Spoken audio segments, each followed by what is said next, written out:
అందరికీ నమస్కారం. ఎలా ఉన్నారు? అందరూ బాగుండాలని కోరుకుంటున్నాను. గండికోట రహస్యం పార్ట్ 2 స్టోరీకి స్వాగతం. పార్ట్ 1 స్టోరీని ఎవరైనా వినకుంటే పైన ఐకార్డ్ లో మరియు క్రింద కామెంట్ సెక్షన్ లో పిన్ చేసి పెడతాను, వెళ్ళి చూడండి. వినండి.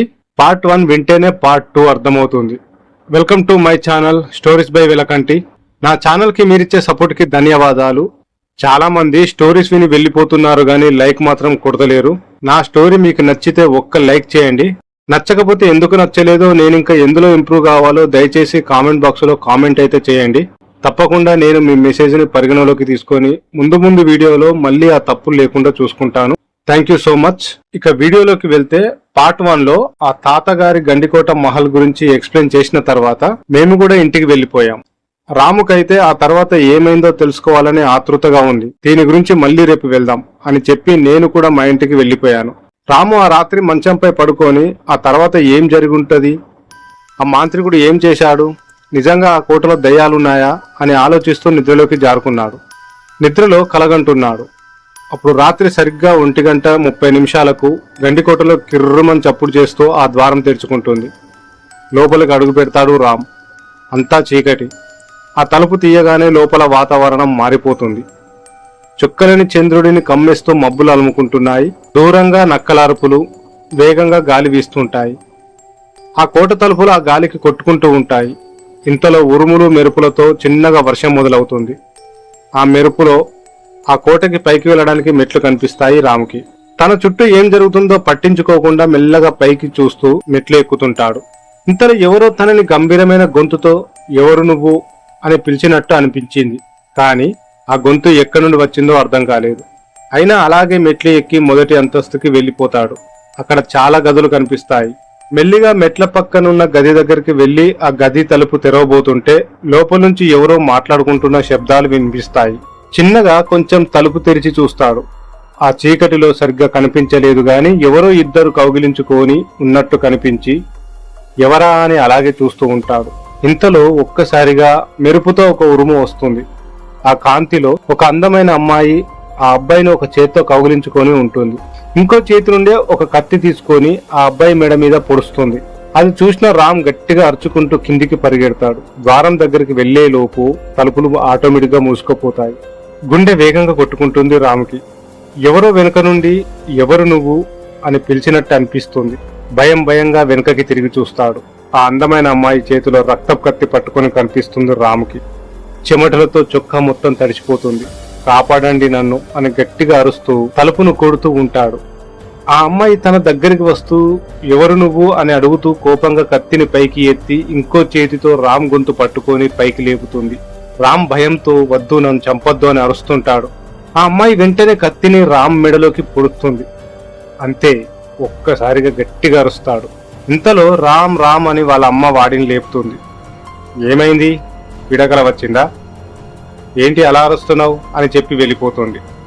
అంటే ఇదంతా కలగన్నానా అని అనుకొని స్నానానికి వెళ్తాడు.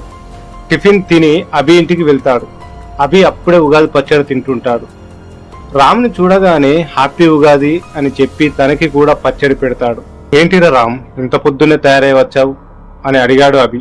"ఏం లేదురా, ఒకసారి వినయ్ ఇంటికి వెళ్దాం పద" అని చెప్పి ఇద్దరు వెళ్తుంటారు. "ఏరా రామ్, ఎందుకురా నీకు ఆ కోట గురించి తెలుసుకోవాలి అనుకుంటున్నావు? నీకేంటి ఉపయోగం?" "నాకు ఏం లాభం లేదు అభి, కానీ ఆ కోట గురించి తెలుసుకొని ఒక్కసారైనా లోపలికి వెళ్ళాలని ఉందిరా." ఏంటిరా, లోపలికి వెళ్ళి తిరిగి ప్రాణాలతో వద్దామనేనా?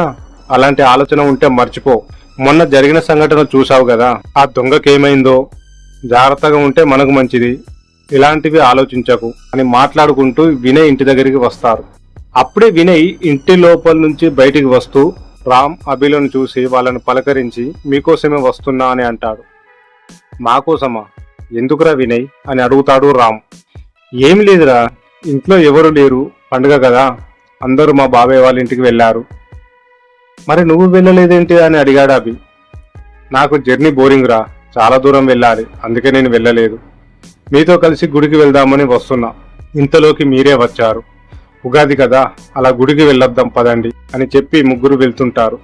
వినయ్ అభి సరదాగా మాట్లాడుకుంటూ వెళ్తుంటారు. కానీ రామ్ మాత్రం విచారంగా ఏదో పోగొట్టుకున్న వాడిలా నడుస్తూ ఉంటాడు. అది చూసిన వినయ్, ఏంటిరా అలా ఉన్నా ఏమైంది అని అడుగుతాడు. వీడికి ఆ గండికోట గురించి తెలుసుకోవాలని ఉంది అంట అని చెప్తాడు అభి. మా తాత రావడానికి ఇంకొక 3 రోజులు పడుతుంది, నేను రాగానే చెప్తాలే, నాకు కూడా ఆతృతగా ఉంది. ఏంటిరా వినయ్, నీకు కూడానా? అయినా మనం చిన్నప్పటి నుంచి చూస్తున్నాం కదా, కోటలోకి వెళ్ళిన వారు ప్రాణాలతో బయటికి రారు అని చెప్పుకుంటారు. ఆ కోటలో దయ్యం ఉందో లేదో, ఆ మాంత్రికుడు ఉన్నాడో మనకెందుకురా అని అభి చెప్తాడు. ఇంతలో రామ్, అరే అభి, కోటలో ఒకవేళ బంగారపు నిధులు ఉండొచ్చేమో అని అమాయకంగా మా వైపు మొహం పెట్టి చూశాడు. ఏంటి నిధులా? అందులో దయ్యం ఉంది, వెళ్తే చస్తారంటుంటే నువ్వేంటిరా బంగారం అంటావు? మైండ్ ఏమైనా దుబ్బిందా? వామ్ము, అరే వినయ్, వీడికి ఆ దయ్యం పట్టిందేమోరా. ఇందాక మీ ఇంటికి వచ్చేటప్పుడు కూడా ఇలానే ఆ కోటలోకి వెళ్దాం అన్నాడు. నాకు ఏదో కీడు జరుగుతున్నట్టు అనిపిస్తుందిరా. అరే అభి, ఇంకా ఆపు, గుడి వచ్చేసింది, ముందు గుడి లోపలికి వెళ్ళి వద్దాం, తర్వాత మాట్లాడుకుందాం అని చెప్పి గుడిలోకి తీసుకెళ్లాడు వినయ్. కొంచెం సేపు ఆ గుడిలోనే ఉండి దేవుడికి దండం పెట్టుకుని బయటికి వచ్చారు. ముగ్గురు ఆ గుడి ముందు ఉన్న చెట్టు దగ్గర కూర్చొని ప్రసాదం తింటున్నారు. వినయ్ రాముని, నీకు ఆ కోటలో నిధులు ఉంటాయని ఎలా అనిపించిందిరా, ప్లీజ్ చెప్పవా అని అడిగాడు. అప్పటి వరకు ఏం మాట్లాడని రామ్ ఒక్కసారిగా, రేయ్ నేను చెప్పేది జాగ్రత్తగా వినండి, విషయం ఎవరితో చెప్పద్దు, ఇది ఒక రహస్యం అని ఉత్కంఠతో చెప్తున్నాడు. నువ్వు చెప్పేది చిదంబర రహస్యం, మేము జాగ్రత్తగా వినాలి, బొంగులోది అని మధ్యలో అభి అంటాడు. అరే అభి, నువ్వు కొంచెం నిశ్శబ్దంగా ఉంటే వాడు చెప్పాల్సింది చెప్తాడు, అప్పుడు మాట్లాడు అని కోపంగా అంటాడు వినయ్. రామ్ ఇలా చెప్తుంటాడు, నాకు నిన్నటి వరకు ఆ కోటలో బంగారం ఉంటుందని అనిపించలేదు. నిన్న మీ తాత చెప్పిన దాన్ని బట్టి చూస్తే ఆ మాంత్రికుడు, అదే శంకిని దేవికి బంగారం అంటే పిచ్చి అని చెప్పాడు కదా. చెప్పాడు అని తల ఊపాడు వినయ్. నాకు తెలిసి ఆమె చనిపోయిన తర్వాత ఆ బంగారు ఆభరణాలు ఈ కోటలోనే ఉండి ఉంటాయి, కానీ మా తాత ఇక్కడే ఉంటాయి అని చెప్పలేదుగా అని అంటాడు వినయ్. అప్పుడు రామ్, చెప్పలేదు గాని నాకు ఉంటాయేమో అనిపిస్తుంది, ఒకసారి మనం లోపలికి వెళ్ళి చూస్తే తెలుస్తుంది కదా ఉన్నాయో లేవో అని అంటాడు. అభి కోపంగా పైకి లేచి రామ్ చొక్కా పట్టుకొని, నీ అబ్బరే, నీకు చెప్తే అర్థం కావడం లేదా? ఆ కోటలోకి వెళ్ళిన దొంగోడి పరిస్థితి చూశావుగా, ఏమైందో, మనం వెళ్తే మన పరిస్థితి కూడా అంతే అని రామ్ కళ్ళలోకి కోపంగా చూస్తాడు. అప్పుడు రామ్ అభి చేతులను విడిపించుకొని, నువ్వు అంత పిరికివాడివి అని అనుకోలేదురా, ఎవరు ఏది చెప్పినా పిచ్చోడిలో నమ్మేస్తావు. నేను పిచ్చోడినా? నువ్వు పిచ్చినా కొడుకువిరా. ఆ కోట బయట రక్తపు సంచులను చూసి కూడా నువ్వు ఇలా అంటున్నావంటే నువ్వు పిచ్చోడి కాకపోతే మరేంటి అని రామ్ మీదికి వస్తాడు అభి. మధ్యలో వినయ్ అభిని ఆపి, ఎందుకురా కోపం, నువ్వు గమ్మునుండు, నేను మాట్లాడతా. అయితే కోటలోకి వెళ్ళాలి అంటావు అంతేగా అని అడుగుతాడు రామ్ని. ఖచ్చితంగా వెళ్ళాలి అంటాడు రామ్. మరి అభి చెప్పినట్టు ఆ బంగారం సంచుల సంగతి ఏమంటావు చెప్పు అని అడుగుతాడు వినయ్. మీ సమస్య అదేనా? సరే అయితే నాతో రండి అని చెప్పి వాళ్లను ఆ కోట దగ్గరికి తీసుకెళ్తాడు. అక్కడ చూసి ఆశ్చర్యపోయిన అభి, ఆ రక్తపు సంచులు ఏవి, ఇక్కడే కదా ఉండాలి అని రామ్ను అడుగుతాడు. ఇవి జమీందార్ తీసుకెళ్లాడు అని చెప్తాడు రామ్. తీసుకువెళ్ళడం ఏంటిరా, భయంతో ఇక్కడే వదిలేశారుగా. అప్పుడు రామ్, నిజానికి ఇవి రక్తపు సంచులు కావు, ఎర్రమట్టి సంచులు, అవి కూడా జమీందార్ గారి ఇంట్లోనే ఉంటాయి. మొదట వాళ్ళు భయపడి రక్తం అనుకున్నారు, కానీ తర్వాత తెలిసింది వాళ్ళవే అని అభికి ఉన్న సందేహం భయం పోగొడతాడు. అభికి ఇంకో సందేహం వస్తుంది. రే రామ్, మరి దొంగోడు ఏమైపోయాడు, మన ఊరి వాళ్ళు చెప్పేది నిజం కాదా అని అడుగుతాడు. ఆ దొంగోడు పారిపోయి ఉండొచ్చు, ఏమో తెలియదు. మన ఊరి వాళ్ళు వాళ్ళ మూఢనమ్మకంతో భయపడుతున్నారు, అలాగే ఇతరులను కూడా భయపెడుతున్నారు. మనం చదువుకున్నోళ్ళం, వాళ్ళకి ఎలాగో బుద్ధి లేదు, మనం కూడా అలా అయితే ఎలారా అభి చెప్పు అని అంటుండగా ఇంతలో వినయ్, రే రామ్, నువ్వు చెప్పింది నిజమే అయి ఉండొచ్చు, కానీ మన పెద్దలు చెప్పింది కూడా నమ్మాలి కదా. ఇంకో 2 రోజులు ఆగితే మా తాత వస్తాడు, ఆ కోట గురించి తెలుసుకొని ఆ తర్వాత ఆలోచిస్తే మంచిది అని నా అభిప్రాయం. చూడు వినయ్, మీ తాత కూడా ఇదే చెప్తాడు, ఆ మాంత్రికుడు ఇక్కడ చనిపోవడం వల్ల ఈ కోటలోకి ఎవరిని రానివ్వడం లేదు అని. అయినా ఇలాంటివి ఎన్ని కథలు వినలేదు. అప్పుడు అభి, రే రామ్ కానీ అని ఏదో చెప్పబోతుంటే రామ్ కలగజేసుకొని, ఇంకా కానీ లేదు గీని లేదు, ఏమీ లేదు, మనం రేపు రాత్రి ఈ కోటలోకి వెళ్తున్నాం అని చెప్తాడు. రే రామ్, రాత్రిపూట వద్దు, పగలు వెళ్దాం అంటాడు వినయ్. అరే పగలైతే ఊరి వాళ్ళు వెళ్ళనివ్వరు, అందరూ బయటే ఉంటారు, రాత్రి అయితేనే వెళ్ళగలం అంటాడు రామ్. సరే అయితే రాత్రి వద్దు, పగలు వద్దు, పొద్దున 5 గంటలకు వెళ్దాం, అప్పుడు కూడా ఎవరు చూడరు అని చెప్తాడు అభి. సరే అని రేపు పొద్దునే ముగ్గురం ఇక్కడే కలుసుకుందాం అని అనుకొని వెళ్ళిపోతారు. ఆ మరుసటి రోజు పొద్దునే ముగ్గురు అక్కడికి చేరుకుంటారు. ఎవరు చూడకుండా లోపలికి వెళ్తారు. రామ్ ముందుగా వెళ్లి ద్వారం తలుపులు తీస్తాడు. కిర్రుమని శబ్దం వస్తుంది. ముగ్గురు లోపలికి అడుగు పెడతారు. ఆ కోట అన్ని వైపులా తలుపులు కిటికీలు మూసి ఉండడం వల్ల అంత చీకటిగా ఉంటుంది. రాము ఒక బ్యాగు తెస్తాడు. అందులో నుంచి 3 టార్చ్ లైట్లు తీసి అభి, వినయ్లకి ఇస్తాడు.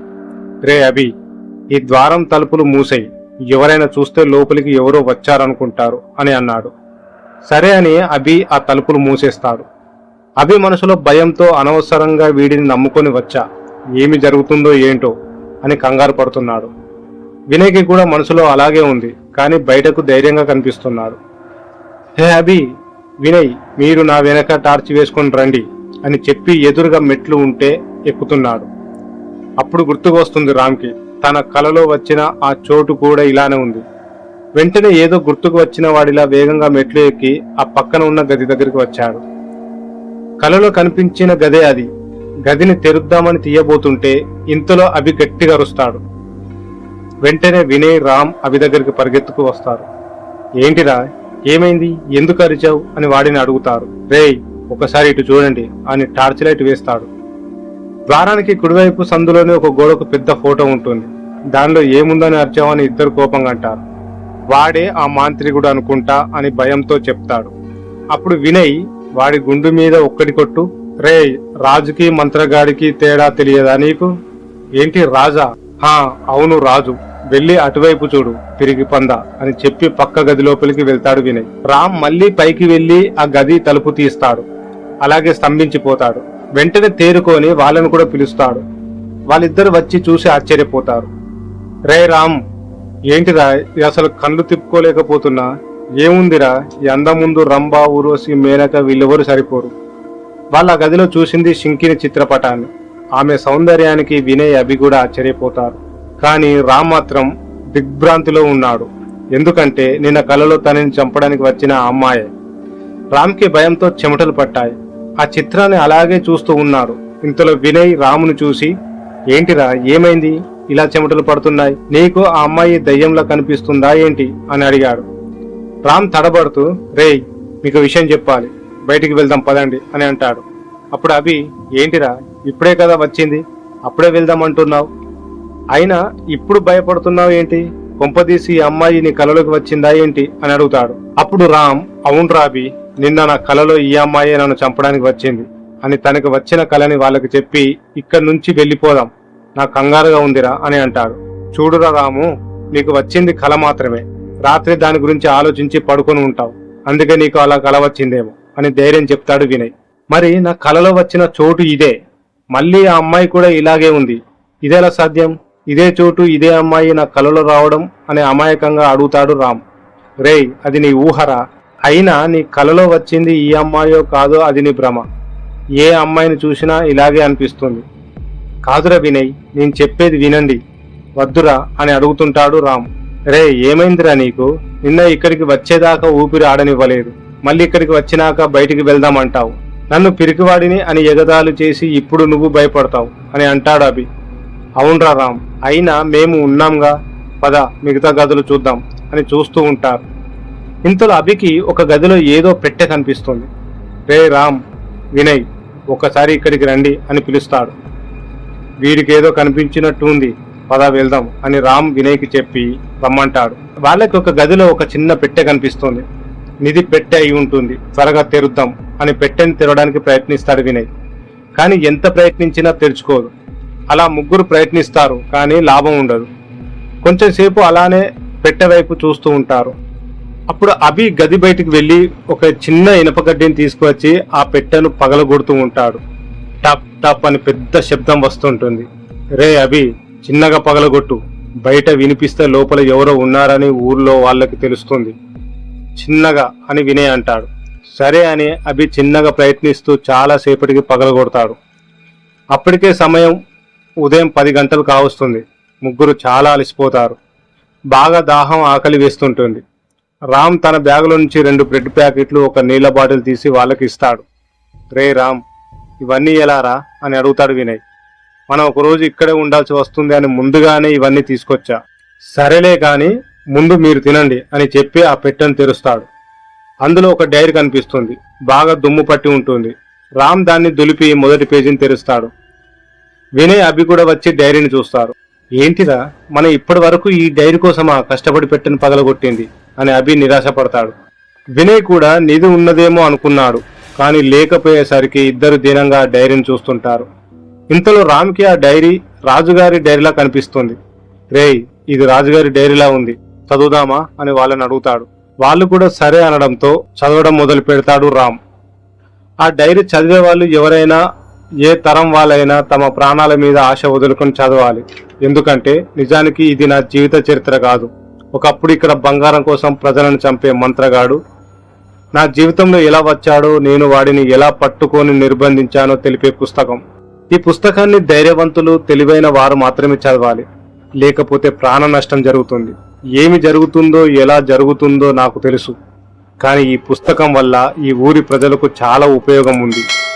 మీరు మొత్తం పుస్తకం చదివిన తర్వాత చివరి పేజీలో ఎలా ఈ డైరీ వల్ల ఉపయోగం ఉంటుందో, అలాగే ఈ డైరీ చదివిన తర్వాత మీకు ఎలా ప్రమాదం వస్తుందో కూడా తెలుస్తుంది అని రామ్ చదవడం ఆపిస్తాడు. ఏంటిరా ఆపేశావు అని అడుగుతాడు వినయ్. మీరు విన్నారుగా, ఈ డైరీ చదివితే ఏమవుతుందో, నిజంగానే ఏదైనా ప్రమాదం ఉంటుందేమోరా అని భయంతో అంటాడు రామ్. అప్పుడు అభి, రే రామ్, ఆ ప్రమాదం చివరి పేజీలో ఉంటుంది అని అన్నావుగా, చివరి పేజీ చూడు, ఏ ప్రమాదమో ముందే తెలుస్తుంది అని అంటాడు. రామ్ వెంటనే చివరి పేజీ చూస్తాడు. ఏమీ కనిపించదు, అంతా తెల్ల కాగితం. అలానే అన్ని పేజీలు చూస్తాడు. అన్ని అలాగే ఉంటాయి, ఒక్క మొదటి పేజీ తప్ప. మొదటి పేజీలోనే చివరి ముఖ్య గమనిక అని రాసి ఉంటుంది. మీరు ఒక పేజీ పూర్తిగా చదవకపోయినా, అలాగే ప్రాణాల మీద ఆశ వదులుకున్నా, వాళ్ళు మీ బొటన వేలికి ఒక రక్తపు చుక్కని ఈ పేజీలో వదలకపోయినా తర్వాత పేజీ కనిపించదు అని రామ్ చదువుతాడు. అభి వినయ్కి కొంచెం భయం వేస్తుంది. రే రామ్, వద్దురా, వెళ్ళిపోదాం అని అంటాడు. అప్పుడు రామ్, నాకు దీని గురించి తెలుసుకోవాలని ఉంది, నేను రాను, మీరు వెళ్తే వెళ్ళండి అని కోపంగా చెప్తాడు. ఏంటిరా రామ్, ఇప్పటి వరకు భయంతో ఎప్పుడు వెళ్దాం బయటికి అని అనుకొని ఇప్పుడు ఇక్కడే ఉందాం అంటున్నావు. ప్రమాదం అని తెలిసినా కూడా భయపడడం లేదు, ఏమైందిరా, ఒక్కోసారి ఇలా ప్రవర్తిస్తున్నావు అని అంటాడు వినయ్. రేయ్, నాకు ఇప్పుడు భయంగానే ఉంది, కానీ నాకు దీని గురించి తెలుసుకోవాలని ఉంది. ఏ ప్రమాదం ఉన్నా, ఏం జరిగినా నేను తెలుసుకోకుండా రాను అని అంటాడు రామ్.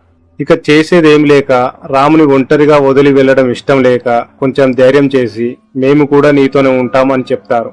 రామ్ సరే అని పక్కన ఉన్న తన బ్యాగులో నుంచి ఒక పెన్ తీసి తన బొటన వేలికి గుచ్చుకుంటాడు.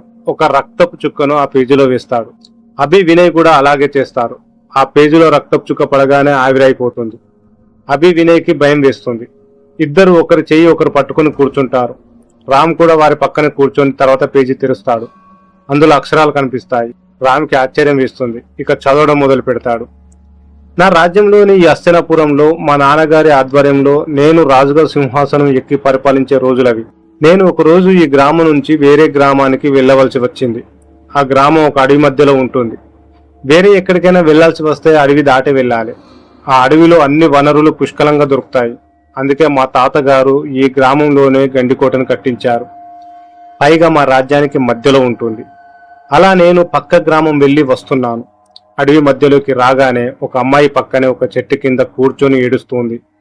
నేను నా గుర్రాన్ని ఆపి తన దగ్గరికి వెళ్ళాను. ఆమె చిరిగిన బట్టలతో ఉంది. చూడడానికి చాలా అందంగా ఉంది. ఈ అడవిలో ఏం చేస్తున్నావు అని అడిగాను. నా పేరు శంకిని. నేను మా గ్రామం నుంచి తప్పిపోయి ఈ అడవిలోకి వచ్చాను. ఎటువైపు వెళ్లాలో అర్థం కావడం లేదు. భయంతో ఇక్కడే కూర్చొని ఏడుస్తున్నాను. ఇంతకి మీరు ఎవరు? చూడడానికి రాజులా ఉన్నారు అని నన్ను అడిగింది. నేనే ఈ రాజ్యానికి యువరాజుని, హస్తినాపురం వాసుడని అని చెప్పాను. ఓ మహారాజా, మీరా? నన్ను క్షమించండి, నేను మిమ్మల్ని ఎప్పుడూ చూడలేదు కదా, అందుకే గుర్తుపట్టలేకపోయాను అని వినయంగా సమాధానమిచ్చింది. ఆమె అందానికి విధేయతలకి ముగ్ధుడైన రాజు తనని పెళ్లి చేసుకోవాలి అనుకున్నాడు. తనని మా కోటకు తీసుకెళ్లి వాళ్ళ తల్లిదండ్రులను పిలిపించి తనని వివాహం చేసుకున్నాను.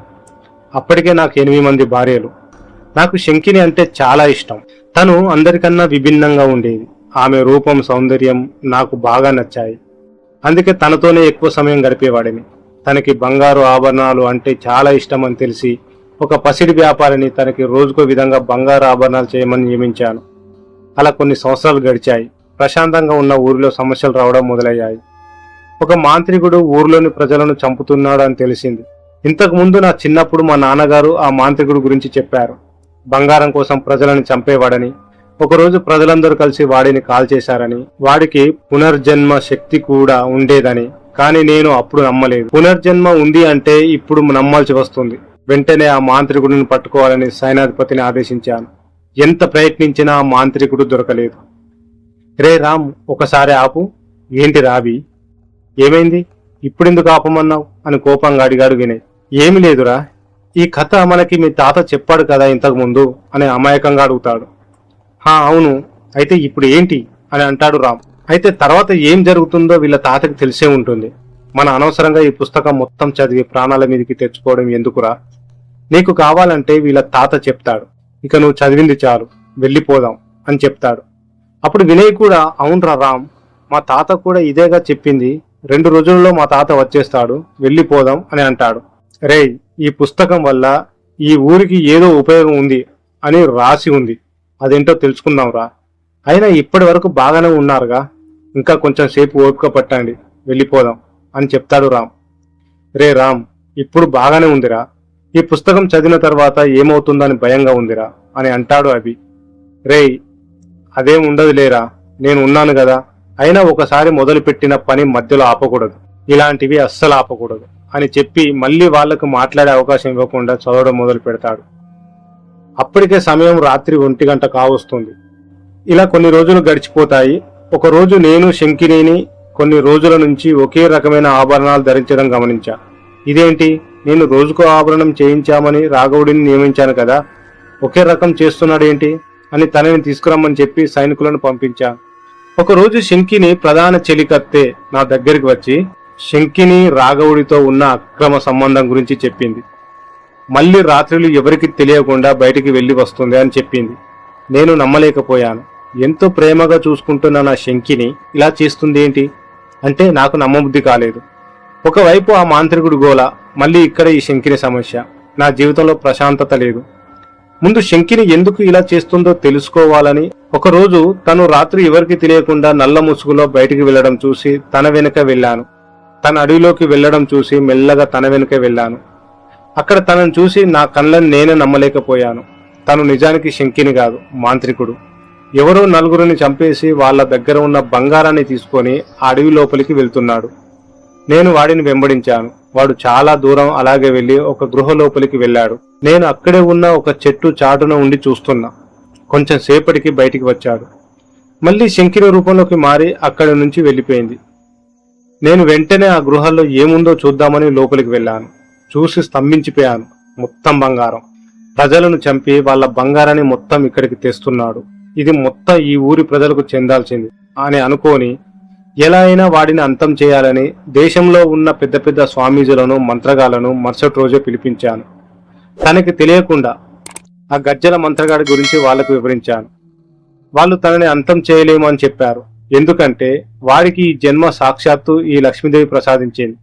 అందుకని వాడిని మేము చంపినా ఈ బంగారం మీద ఉన్న పిచ్చి వాడిని శాశ్వతంగా దూరం చేయలేదు అని చెప్పారు. మరి ఇప్పుడు ఏం చేయాలి? వాడిని అంతం చేయలేమా? మహారాజా, వాడిని నిర్బంధించడానికి 2 దారులు ఉన్నాయి. ఈ రాత్రికే మనం వాడిని నిర్బంధించాలి. మీరు ఈ రోజు రాత్రి శంకిని బయటికి వెళ్లకుండా చూసుకోండి అని చెప్పారు. సరే అని రాత్రికి తనని తన గదిలోనే ఉండమని చెప్పు అని చెలికత్తెతో సందేశం పంపాను. ఆ రాత్రి స్వామీజీలు మాంత్రికులు వేద మంత్రాలు చదువుకుంటూ తన గదికి వచ్చారు. ఇదంతా గమనించిన శంకిని ఒక్కసారి ఉగ్రరూపం దాల్చి వాళ్ళ మీదకు రాసాగింది. వెంటనే స్వామీజీ తన దగ్గర ఉన్న ఒక వస్త్రంలో ఒక నిమ్మకాయ, పసుపు, కుంకుమ కలిపి మూట గట్టి వాడి మీదికి విసిరేశాడు. ఆ మూటల నుంచి ఒక వెలుతురు వచ్చి వాడిని ఆ మూటలోకి లాగేసుకుంది. వెంటనే ఆ మూటని తీసుకొని అవేవో మంత్రాలు జపించి ఒక మంత్రగాడు దానిని శంకిని చిత్రపటానికి తగిలించాడు. మహారాజా, ఎన్ని సంవత్సరాలైనా సరే ఈ గదిని మీరు తెరవకూడదు అని చెప్పి గదిని మూసివేశారు. అలా కొన్ని రోజులు గడిచాయి. ఉన్నట్టుండి ఈ కోటలో రోజుకో మనిషి రక్తం కక్కుకొని చనిపోతున్నాడు. అసలు ఏమి జరుగుతుందో అర్థం కావడం లేదు. ఒక రోజు రాత్రి మళ్ళీ ఆ మాంత్రికులను పిలిపించాను. వాళ్ళు ఈ గదిని ఎవరో తెరిచినట్టు ఉన్నారు. అందుకే వాడి ఆత్మ అర్ధరాత్రి అయ్యేసరికి బయటికి వచ్చి ఇలా చంపేస్తున్నాడు. ఇప్పుడు వీడిని శాశ్వతంగా అంతం చేయలేమా అని అడిగాను. ఉంది మహారాజా, మీకు ఇంతకు ముందు చెప్పాను కదా, 2 మార్గాలు ఉన్నాయని.